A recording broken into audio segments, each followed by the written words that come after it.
ಎಲ್ರಿಗೂ ನಮಸ್ಕಾರ ರೀ. ಇವತ್ತಿನ ನಾನು ಕ್ರೈಸ್ ವಸತಿ ಶಾಲೆ ಒಳಗಡೆ ಏನು 875ಕ್ಕಿಂತ ಏನು ಅಧಿಕ ಹುದ್ದೆಗಳು ಕನ್ಫರ್ಮ್ ಆಗಕ್ಕೆ ಹೊಂಟವಲ್ಲ, ಆ ಪರೀಕ್ಷೆಗೆ ಏನ್ ಓದ್ಬೇಕು ಮತ್ತೆ ಯಾವ್ಯಾವ ಪುಸ್ತಕಗಳನ್ನ ನಾವು ಸ್ಟಡಿ ಮಾಡಬೇಕು, ಬೇಸಿಕ್ ಯಾವ ಪುಸ್ತಕಗಳು ಇರಬೇಕು, ಮತ್ತೆ ನಮ್ಗೆ ಸ್ಟ್ಯಾಂಡರ್ಡ್ ಬುಕ್ಸ್ಗಳು ಯಾವನ್ನ ನಾವು ಇಟ್ಕೋಬೇಕಾಗ್ತದ, ಮತ್ತೆ ಪ್ರಶ್ನೆ ಪತ್ರಿಕೆ ಜೊತೆಗೆ ನಮ್ಮ ಒಂದು ನೋಟ್ಸ್ಗಳು ಹೆಂಗಿರ್ಬೇಕು, ಮತ್ತೆ ನಾನು ಇವತ್ತಿನ ದಿನ ನಿಮ್ಗೆ ಪೇಪರ್ 1 ಮತ್ತೆ ಪೇಪರ್ 2ಗೆ ಓದ್ಬೇಕಾದಂತಹ ಸ್ಪಷ್ಟವಾದಂತಹ ಒಂದು ಸಂಪನ್ಮೂಲಗಳನ್ನ, ಪಠ್ಯ ಪುಸ್ತಕಗಳನ್ನ ನಿಮ್ ಹತ್ರ ನಾನು ಚರ್ಚೆ ಮಾಡಕ್ಕಂತಂದು ಈ ಒಂದು ನೋಟ್ಬುಕ್ ಒಳಗಡೆ ಬರ್ಕೊಂಬಂದೀನಿ. ನೀವೇನಾದ್ರೂ ಫಸ್ಟ್ ಟೈಮ್ ಎಜುಕೇಟಿವಿಟಿಗೆ ಭೇಟಿ ಕೊಡ್ತಾ ಇದ್ರ, ಇನ್ನೂವರೆಗೆ ಸಬ್ಸ್ಕ್ರೈಬ್ ಆಗದೆ ಇದ್ರ ಈ ಕೂಡಲೇ ಸಬ್ಸ್ಕ್ರೈಬ್ ಮಾಡ್ಕೊರಿ. ಹಂಗ ಇನ್ನೊಂದು ವಿಷಯ ಏನಪ್ಪಾ ಅಂತಂದ್ರ, ನಿಮ್ಗ ವಸತಿ ಶಾಲೆ ಒಳಗಡೆ ಓದಾಕ ಮತ್ತೆ ಅದ್ರ ಜೊತೆಗೆ HSTR ಗೆ ಮತ್ತೆ ಏನು GPSTR ಗೆ ಅದ್ರ ಜೊತೆಗೆ CTET ನೀವೇನೋ ತಯಾರಿ ಆಗ್ತಾ ಇದ್ರ, ಅಂತಂತೆ ಕೆಲವು ಸಮಯದೊಳಗಡೆ ನೀವು ಪರೀಕ್ಷೆಯನ್ನ ಪಾಸ್ ಮಾಡ್ಬೇಕಂತಂದ್ರ ಮೂಲ ಪ್ರಶ್ನೆ ಪತ್ರಿಕೆಗಳನ್ನ ಓದ್ಕೊಂಡು ಅಲ್ಲಿರುವಂತಹ ಆಪ್ಷನ್ಸ್ ಗಳನ್ನ ಸ್ಟಡಿ ಮಾಡ್ಬೇಕು. ಹಿಂಗಾಗಿ ನಿಮ್ಗೆ ಮೂಲ ಪ್ರಶ್ನೆ ಪತ್ರಿಕೆಗಳು ಒರಿಜಿನಲ್ ಕ್ವಶನ್ ಪೇಪರ್ಸ್ ಬೇಕಾದ್ರ ಈ ಸ್ಕ್ರೀನ್ ಮೇಲೆ ಕಾಣುವಂತಹ ನನ್ನ ಒಂದು ವಾಟ್ಸ್ಆಪ್ ಸಂಖ್ಯೆಗೆ ನೀವು ಸಂಪರ್ಕಿಸುವುದ್ರ ಮುಖಾಂತರ ಅತ್ಯಂತ ಕಡಿಮೆ ಬೆಲೆ ಒಳಗಡೆ ಅಂದ್ರೆ 150 ರೂಗಳಲ್ಲಿ GPSTR, HSTR, ವಸತಿ ಶಾಲೆದು ಕ್ರೈಸ್ದು ಮತ್ತೆ ಅದೇ ರೀತಿ CTET ಎಲ್ಲ ಪ್ರಶ್ನೆ ಪತ್ರಿಕೆಗಳನ್ನ ಪಡ್ಕೋಬೇಕಂತ. ಇವತ್ತಿನ ವಿಷಯದ ಬಗ್ಗೆ ನಾನು ಮಾತಾಡೋದಾದ್ರೆ, ಕ್ರೈಸ್ ವಸತಿ ಶಾಲೆ ಒಳಗಡೆ ನಾನು ಈಗ ಶಿಕ್ಷಕರ ಅಂದ್ರೆ ವಸತಿ ಶಾಲೆ ಒಳಗಡೆ ನೇಮಕಾತಿ ಆಗ್ಲಿಕ್ಕೆ ಹೋಗ್ತಾ ಇರುವಂತಹ ಶಿಕ್ಷಕರ ಹುದ್ದೆಗಳ ಒಂದು ಪಠ್ಯಕ್ರಮವನ್ನ ನಾನು ಮಾತಾಡ್ತಾ ಇದ್ದೀನಿ. ಯಾವುದೇ ಶಿಕ್ಷಕ ತಗೋರಿ, ಕನ್ನಡ, ಹಿಂದಿ, ಇಂಗ್ಲಿಷ್, ಗಣಿತ್ ಮತ್ತು ವಿಜ್ಞಾನ್ ಮತ್ತು ಸಮಾಜ ವಿಜ್ಞಾನ ಶಿಕ್ಷಕರಿಗೆ ಸಂಬಂಧಪಟ್ಟಂತ ಪೇಪರ್ 1 ಮತ್ತೆ ಪೇಪರ್ 2 ಪಠ್ಯಕ್ರಮ ಇರ್ತದ ಅಂತ ನಿಮ್ಗೆ ಗೊತ್ತಿದೆ. ಈಗಾಗಲೇ ಈ ಒಂದು ಪರೀಕ್ಷೆಯನ್ನ ಈ ಹಿಂದೆ KPSC ಅವರು ಅವ್ರು ನಡೆಸ್ತಾ ಇದ್ರು. ಬಟ್ ಇತ್ತೀಚೆಗೆ ನನಗೆ ಗೊತ್ತಿರುವಂತಹ ವಿಷಯ, ನಿಮಗೆ ತಿಳಿದಿರುವಂತಹ ವಿಷಯದ ಪ್ರಕಾರ ಕರ್ನಾಟಕ ಎಕ್ಸಾಮಿನೇಷನ್ ಅಥಾರಿಟಿ ಅವರು KE ದವರು ಈ ಪರೀಕ್ಷೆ ನಡೆಸ್ತಾರಂತ ಹೇಳಿದ್ದಾರೆ. ಬಟ್ ಇದ್ರ ಬಗ್ಗೆ ಯಾವುದೇ ಸ್ಪಷ್ಟವಾದಂತಹ ಲಿಖಿತ ಮೂಲ ಮಾಹಿತಿ ನಮಗೆ ಇನ್ನೂ ಕೂಡ ಸಿಕ್ಕಿಲ್ಲ. ನಾವು ಸಾಮಾನ್ಯವಾಗಿ ಏನಂತ ತಿಳ್ಕೊಬೇಕಂತಂದ್ರ, ಪೇಪರ್ 1 GK ಪೇಪರ್ ಆಗಿರ್ತದ, ಪೇಪರ್ 2 ಒಂದು ಸಬ್ಜೆಕ್ಟ್ ಪೇಪರ್ ಆಗಿರ್ತದ. ನನ್ನ ಒಂದು ಪ್ರಕಾರ 70% ಸಬ್ಜೆಕ್ಟ್ ಪೇಪರ್ ಆಗ್ಲಿಕ್ಕೆ ಹೋಗ್ತದ. ಕೆಲವೊಂದಿಷ್ಟು ಊಹೆಗಳು ಏನದಾವ, ಕಲ್ಪನೆಗಳು ಏನದಾವ ಅಂತಂದ್ರೆ, ಸಬ್ಜೆಕ್ಟ್ 2 ಪೇಪರ್ ಏನಾಗಿರಬಹುದು ಅಂತಂದ್ರೆ ಗ್ರೂಪ್ C ಕಮ್ಯುನಿಕೇಶನ್ ಪೇಪರ್ ಆಗಬಹುದು ಅಂತ ಕೂಡ ಇದೆ.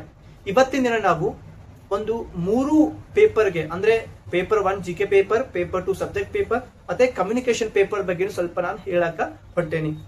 ಪೇಪರ್ 1 ಬುಕ್ ಲಿಸ್ಟ್ ಗಳು ಏನಿರಬೇಕು?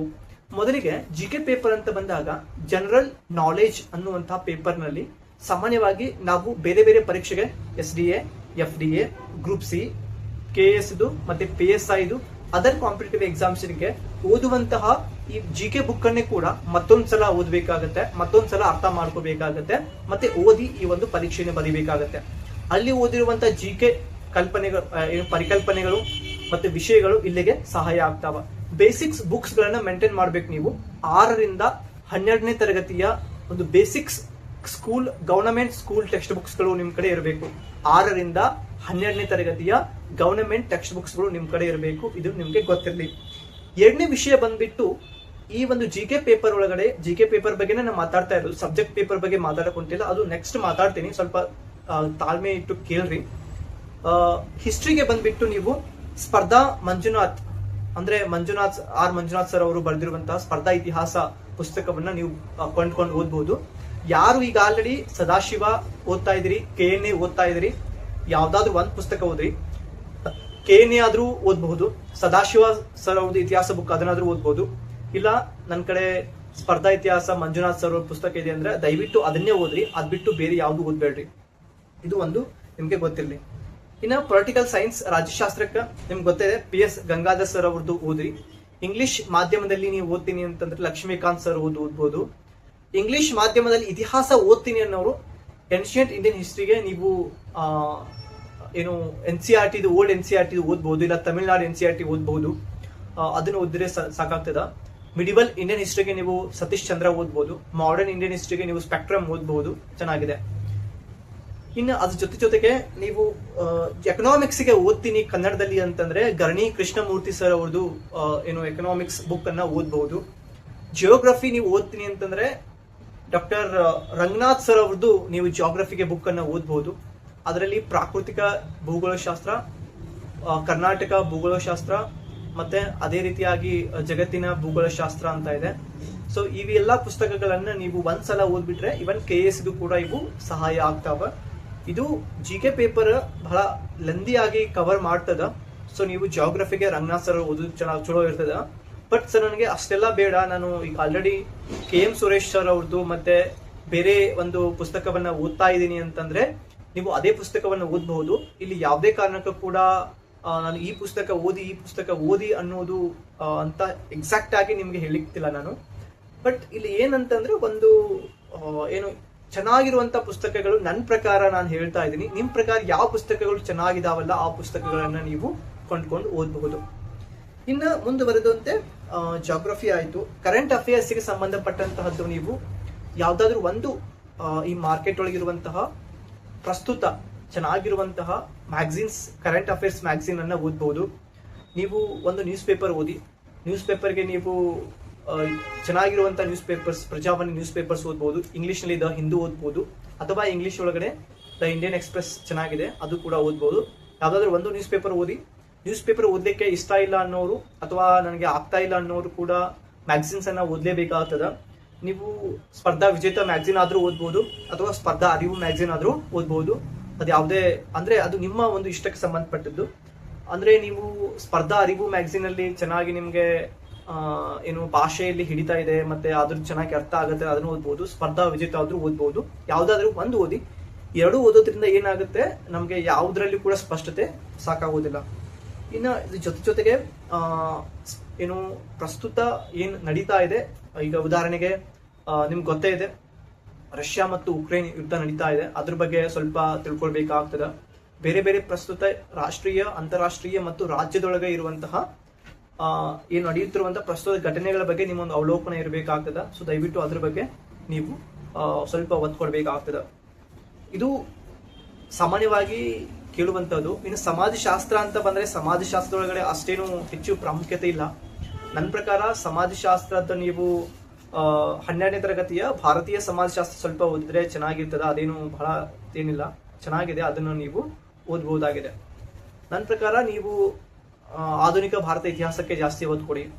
ಮತ್ತೆ ಇತ್ತೀಚೆಗೆ ಗ್ರೂಪ್ C ಪೇಪರ್ ಅಲ್ಲಿ ಏನು ಪ್ರಶ್ನೆಗಳು ಬರ್ತಾ ಇದಾವೆ ಆ ಒಂದು ಕಾನ್ಸೆಪ್ಟ್ಗೆ ಹೆಚ್ಚು ಒತ್ತು ಕೊಡಿ.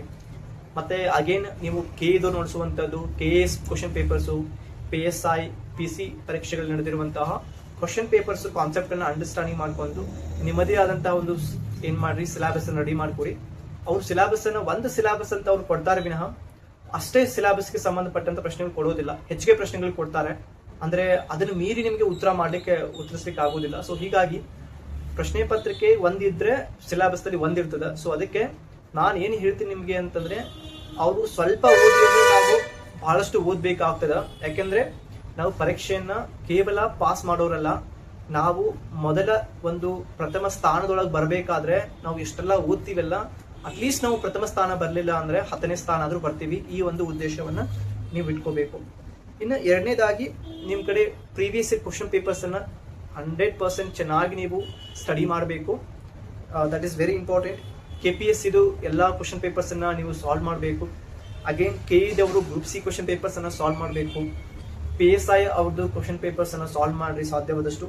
Other department examinations like fish department ಇದು ಎಕ್ಸಾಮಿನೇಷನ್ ಕ್ವಶನ್ ಪೇಪರ್ ಅನ್ನು ಸಾಲ್ವ್ ಮಾಡೋದು, ಇವನ್ ಬೇರೆ ಬೇರೆ ಇದು ಸಾಲ್ವ್ ಮಾಡಿ. GPST ಅದು ಸಾಲ್ವ್ ಮಾಡಿ, HST ಅದು ಸಾಲ್ವ್ ಮಾಡಿ, ಹೌದಲ್ವಾ? ಕ್ರೈಸ್ ಇದು ಸಾಲ್ವ್ ಮಾಡಿ, even central government examination question papers ಅನ್ನು ಸಾಲ್ವ್ ಮಾಡಿ.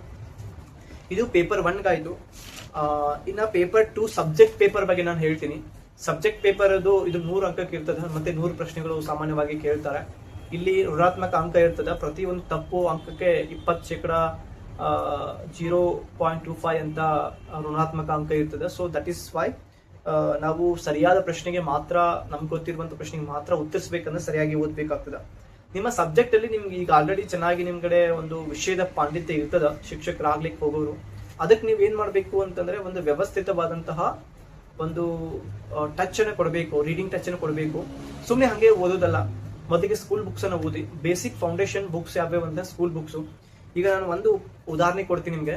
ನಾನು ಸಮಾಜ ವಿಜ್ಞಾನ ಶಿಕ್ಷಕ ಅದೀನಿ ಅಂತಂದ್ರೆ ನನ್ನ ಕಡೆ ಪ್ರಾರಂಭದೊಳಗಡೆ 6ರಿಂದ ಏನದಾವಲ್ಲ ಈ 12ನೇ ತರಗತಿಯ ಪುಸ್ತಕಗಳು ಇರಬೇಕು ನನ್ನ ಕಡೆ, 6ರಿಂದ 12ನೇ ತರಗತಿ ಪುಸ್ತಕಗಳು.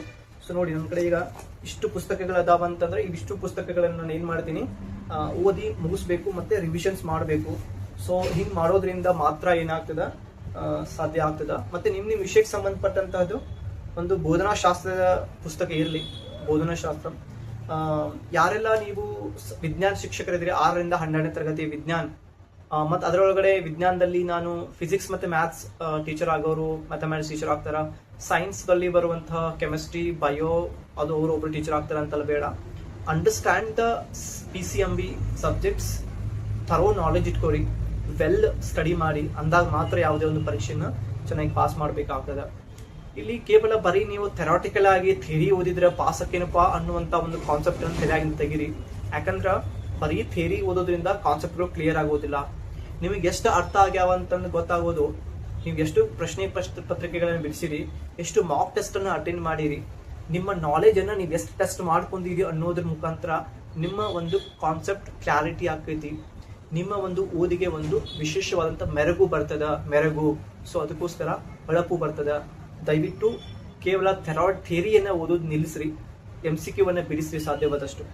ಇನ್ನ ಒಂದು ನಿಮ್ಮದೇ ವಿಷಯದೊಳಗಿರುವಂತಹ ಚೆನ್ನಾಗಿರುವಂತಹ ಒಬ್ಬ ಒಳ್ಳೆ ಆಥರ್ದು ಒಂದಿಷ್ಟು ಪುಸ್ತಕಗಳನ್ನ ನೀವು ತೆಗೆದುಕೊಂಡು ಓದ್ಬೇಕಾಗ್ತದ. ನಾನು ಉದಾಹರಣೆ ಕೊಡ್ತೀನಿ. ಅಗೇನ್ ಸಮಾಜ ವಿಜ್ಞಾನ ಏನಾದ್ರು ಶಿಕ್ಷಕರಾಗ್ಲಿಕ್ಕೆ ಹೋಗ್ತಾ ಇದ್ರಿ ಅಂತಂದ್ರೆ ನೀವು ಇತಿಹಾಸ ಅಂತ ಬಂದ್ರೆ KNA ಪುಸ್ತಕವನ್ನ ಕಡ್ಡಾಯವಾಗಿ ನಾವು ಓದಲೇಬೇಕಾಗ್ತದ. ಪೇಪರ್ 2 ಸಬ್ಜೆಕ್ಟ್ ಪೇಪರ್ ಒಳಗಡೆ. ಯಾಕಂದ್ರ ಸಬ್ಜೆಕ್ಟ್ 2 ಪೇಪರ್ ಬಹಳ ವಿಶಾಲವಾಗಿ ಇರೋದ್ರಿಂದ ದೀರ್ಘವಾದಂತ ಸ್ಟಡಿ ಮಾಡಬೇಕಾಗ್ತದ. ಅದನ್ನ ನಾವು ಕೇವಲ ಅರ್ಥ ಮಾಡ್ಕೋದಷ್ಟೇ ಅಲ್ಲ, ಅದನ್ನ ನಾವು ಜೀರ್ಣಿಸ್ಕೊಂಡಿರ್ಬೇಕಾಗ್ತದ. ಅದನ್ನ ನಾವು ಒಂದ್ ರೀತಿ ಒಳಗಡೆ ನಮ್ಮ ಉಸಿರೊಳಗಡೆ ಅದು ನಿಂತಿರ್ಬೇಕಾಗ್ತದ. ಅಂದಾಗ ಮಾತ್ರ ಆ ವಿಷಯದ ಶಿಕ್ಷಕನಾಗ್ಲಿಕ್ಕೆ ಅರ್ಹತೆಯನ್ನ ಪಡಿತಾನೆ ವಿನಃ ಇಲ್ಲ ಅಂತ. ಸೊ ಹೀಗಾಗಿ ಅದು ಇತಿಹಾಸಕ್ಕೆ ಆದಾದ್ರೆ ನಿಮ್ಗೆ ಗೊತ್ತೇ ಇದೆ, PS ಗಂಗಾಧರ್ ಸರ್ ಅವ್ರದ್ದು ಪುಸ್ತಕ ಪೊಲಿಟಿಕಲ್ ಸೈನ್ಸ್ಗೆ ಓದ್ಬೇಕು, ಜಾಗ್ರಫಿಗೆ ಓದ್ಬೇಕು ಅಂತ. ಬಟ್ ಅಂದ್ರೆ ಅಷ್ಟು ಇನ್ಡೆಪ್ತ್ ಆಗಿ ನಾವು ಸ್ಟಡಿ ಮಾಡ್ಬೇಕಾಗ್ತದೆ ಯಾವ್ದೊಂದು ಎಕ್ಸಾಮ್ಸ್ಗೆ. ಇನ್ನು ಇಂಗ್ಲಿಷ್ ಅಂತ ತಗೋರಿ, ಮತ್ತೆ ಇಂಗ್ಲಿಷ್ ಶಿಕ್ಷಕರಾಗೋರು ಇಂಗ್ಲಿಷ್ ಲಿಟ್ರೇಚರ್ ಓದ್ಬೇಕಾಗ್ತದ, ಕನ್ನಡ ಇಂಗ್ಲಿಷ್ ಲಿಟ್ರೇಚರ್ ಬುಕ್ ಆಗ್ತದ. ಇಂಗ್ಲಿಷ್ ಗ್ರಾಮರ್ ಅಂದ್ರೆ ಗ್ರಾಮರ್ದು ದೊಡ್ಡ ಪುಸ್ತಕಗಳನ್ನ ಓದ್ಬೇಕು. ಒಂದೇ ಪುಸ್ತಕ ದೊಡ್ಡ ಪುಸ್ತಕ ಓದಿ ಚೆನ್ನಾಗಿರೋದು. ಮತ್ತೆ ಅದ್ರ ಜೊತೆಗೆ ನಿಮ್ಗೆ ಲ್ಯಾಂಗ್ವೇಜ್ ಅಂಡ್ ಫಂಕ್ಷನ್ಸ್ ಅಂತ ಬರ್ತವೆ, ಅದನ್ನ ನೀವು ಓದ್ಕೋಬೇಕಾಗ್ತದೆ. ಗ್ರಾಮರ್ ಲಿಟ್ರೇಚರ್ ಅದು ವೆರಿ ಇಂಪಾರ್ಟೆಂಟ್. ಸೊ ಅವುಗಳನ್ನ ನಾವು ಪ್ರಾಕ್ಟೀಸ್ ಮಾಡಬೇಕಾಗ್ತದೆ. ಇವನ್ ರೀಡಿಂಗ್ ಕಾಂಪ್ರಿಹೆನ್ಷನ್ ಕೂಡ ಅಷ್ಟೇ important, where it is come to that language teachers ಆದವರು. ಸೊ ಹಿಂಗೆ ನಾವು ಬಹಳ ವಿಶಾಲವಾಗಿ ದೀರ್ಘವಾಗಿ ಸ್ಟಡಿ ಮಾಡಬೇಕು. ಇದ್ರ ಜೊತೆಗೆ ಏನ್ ಮಾಡಬೇಕು ಜೊತೆಗೆ ಅಂತಂದ್ರೆ ನಾನು ಹೇಳ್ದಂಗೆ ನಿಮ್ಗೆ ಈಗ ಮೊನ್ನೆ ಕೇಂದ್ರೀಯ ವಿದ್ಯಾಲಯದಲ್ಲಿ, ನವೋದಯ ವಿದ್ಯಾಲಯದಲ್ಲಿ ಮತ್ತೆ ಈ ಏಕಲವ್ಯ ಮಾಡೆಲ್ ರೆಸಿಡೆನ್ಷಿಯಲ್ ಸ್ಕೂಲ್ ಒಳಗಡೆ ಏನು ಪರೀಕ್ಷೆಗಳಾದುವಲ್ಲ, ಆ ಪರೀಕ್ಷೆಯಲ್ಲಿ ನಡೆದಂತ ಪ್ರಶ್ನೆ ಪತ್ರಿಕೆಗಳನ್ನು ನಾವು ಬಿಡಿಸ್ಬೇಕು. ಅಂದಾಗ ಮಾತ್ರ ನಮ್ಮ ಒಳಗಿರುವಂತಹ ಅರ್ಹತೆ, ನಮ್ಮ ಒಳಗಿರುವಂತಹ ಒಂದು ಏನು ಓದಿನ ಒಂದು ಶಕ್ತಿ ಎಷ್ಟು ಐತಪ್ಪ ನನ್ನ ಕಡೆ ಅನ್ನೋದು ಗೊತ್ತಾಕತ್ತ. ಇಲ್ಲ ಅಂತಂದ್ರ ಒಂದ್ ರೀತಿ ಒಳಗಡೆ ನಾವು ಆ ಕುರಿಮರಿ ಹೋಗ್ತದಲ್ಲ, ಹೆಂಗ್ ಮುಂದಿನ ಕುರಿಮರಿ ಹೆಂಗ್ ಹೊಂಟೈತಲ್ಲ ಹಂಗ ಹೊಕ್ಕೊಂಡ್ ನಾವ. ಸೊ ಅದಕ್ಕ ನಾವು ಬಹಳ ಪ್ರಶ್ನೆ ಪತ್ರಿಕೆ ಬಿಡಿಸ್ಬೇಕು. ನನ್ನ ಪ್ರಕಾರ ಒಂದು ವಿಷಯದಾಗ 100 ಪ್ರಶ್ನೆ ಪತ್ರಿಕೆ ಬಿಡಿಸಿದ್ರು ಕಡಿಮೆನೇ ನೋಡ್ರಿ, ಅಷ್ಟು ಬಿಡಿಸ್ಬೇಕು. ಒಂದ್ ರೀತಿ ಒಳಗಡೆ ಹುಚ್ಚನಾಗ್ಬೇಕು ಪ್ರಶ್ನೆ ಪತ್ರಿಕೆ ಬಿಡಿಸಿ ಹಂಗ.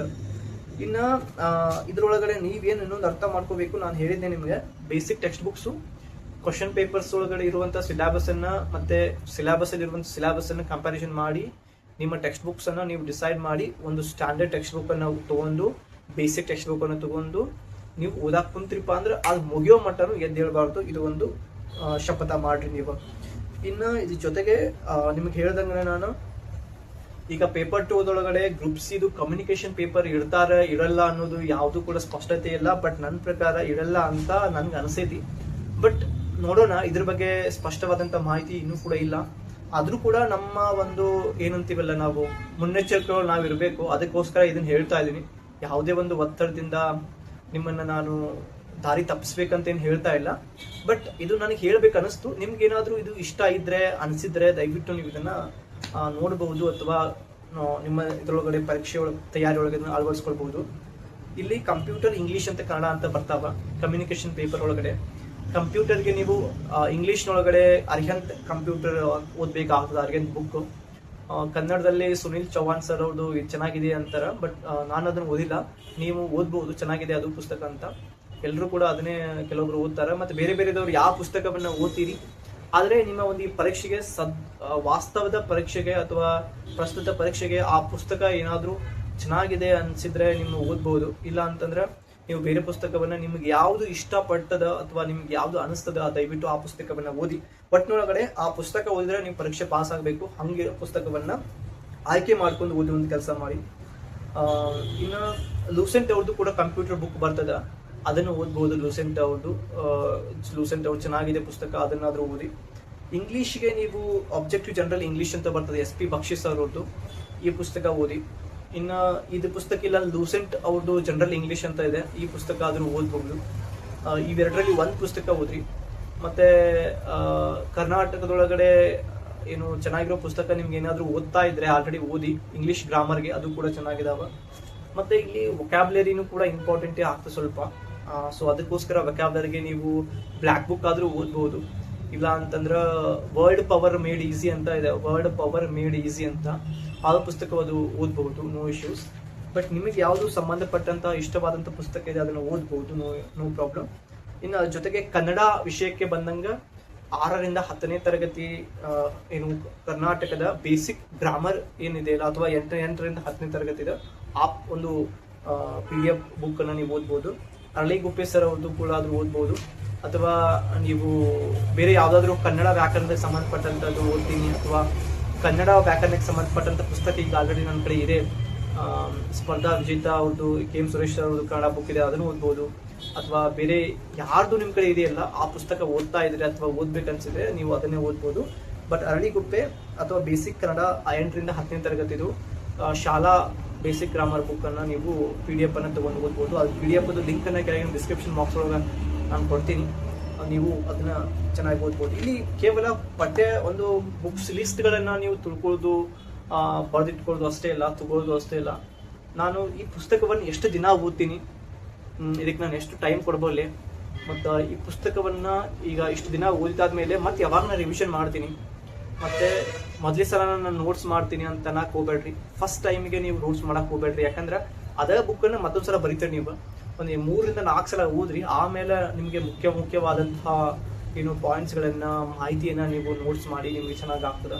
ಸೊ ಒಟ್ಟಿನೊಳಗಡೆ ನಿಮ್ಮ ತಯಾರಿ ಹೆಂಗಿರಬೇಕು ಅಂತಂದ್ರೆ, ನಾನೊಬ್ಬ ಶಿಕ್ಷಕ, ಈಗ ಆಲ್ರೆಡಿ ನಾನು ಕ್ರೈಸ್ ವಸತಿ ಶಾಲೆ ಒಳಗಡೆ ಶಿಕ್ಷಕನಾಗಿ ಅದೀನಿ, ನಾನು ಕೆಲಸ ಮಾಡ್ತಾ ಇದ್ದೀನಿ. ಒಬ್ಬ ಶಿಕ್ಷಕ ಎಷ್ಟು ಗಂಟೆಗೆ ಹೇಳ್ಬೇಕು, ಎಷ್ಟು ಗಂಟೆಗೆ ಮಲ್ಕೋತಾನ, ಅವನ ಒಂದು ಡೈಲಿ ರೂಟೀನ್ ಹೆಂಗಿರ್ತದ, ಅವೆಲ್ಲ ವಿಷಯನ ನಿಮ್ಮ ಒಂದು ಉಸಿರಿನೊಳಗಡೆ, ನಿಮ್ಮ ಒಂದು ಏನು ನಿಮ್ಮ ನಡೆದಾಡುವಿಕೆಯೊಳಗಡೆ, ಊಟದೊಳಗಡೆ, ಎಲ್ಲದರೊಳಗೂ ಕೂಡ ನೀವು ಹಂಗ್ ಕಾಣಬೇಕು. ಅಂದಾಗ ಮಾತ್ರ ನೀವು ಒಬ್ಬ ಶಿಕ್ಷಕ ಅಷ್ಟೇ ಇಲ್ಲ, ನಿಮ್ಮ ಒಂದು ಯಶಸ್ಸಿನ ಸಾಧಕ ನೀವು ಆಗ್ಲಿಕ್ಕೆ ಆಗ್ತದೆ. ನನಗೆ ಏನ್ ಅನ್ಸೈತಿ, ಏನ್ ಅನ್ಕೊಂಡೇನಿ, ನನ್ನ ಕಡೆ ಎಷ್ಟು ಜ್ಞಾನ ಇದೆ ಅದನ್ನ ನಿಮ್ ಹತ್ರ ಹಂಚಾಕ್ ನಾನು ಸಣ್ಣ ಪ್ರಯತ್ನ ಮಾಡತ್ತೇನಿ. ಅದಕ್ಕ ನಿಮ್ಮದು ಒಂದು ಪ್ರಯತ್ನ ಇರ್ಲಿ. ಈ ಒಂದು ವಿಡಿಯೋ ನಿಮ್ಗೆ ಚಲೋ ಅನ್ಸಿದ್ರಪ್ಪ, ನಿಮ್ಮ ಸ್ನೇಹಿತರಿಗೆ ಶೇರ್ ಮಾಡ್ರಿ, ಮತ್ತ ನೀವು ಕೂಡ ಶೇರ್ ಮಾಡಿ, ಸಬ್ಸ್ಕ್ರೈಬ್ ಮಾಡ್ರಿ. ಮತ್ತ ಅದ್ರ ಜೊತೆಗೆ ಇದ್ರೊಳಗಡೆ ನಿಮ್ಗೆ ಏನು ವಿಷಯ ಅರ್ಥ ಆಗಿಲ್ಲ ಕೆಳಗಿನ ಕಮೆಂಟ್ ಬಾಕ್ಸ್ ಒಳಗೆ ಕಮೆಂಟ್ ಮಾಡ್ರಿ. ಮತ್ತ ನಿಮ್ಮ ಸ್ನೇಹಿತರು ಕೂಡ ಈ ವಿಡಿಯೋನ ಮುಟ್ಟಿಸಿ ಅಂತ ಹೇಳ್ತಾ, ಮುಂದಿನ ವಿಡಿಯೋದೊಳಗಡೆ ನಿಮಗೆ ಏನು ಬೇಕಾಗೈತಿ ಅದನ್ನ ಕಮೆಂಟ್ ಮಾಡಿದ್ರ ಆ ಒಂದು ವಿಡಿಯೋದ ಮೇಲೆ ಮತ್ತೊಂದು ನಾನು ವಿಡಿಯೋ ಮಾಡ್ತೀನಿ. ಅಲ್ಲಿವರೆಗೆ ನನ್ನ ವಿಡಿಯೋ ನೋಡ್ತಾ ಇರಿ. ನಮಸ್ಕಾರ.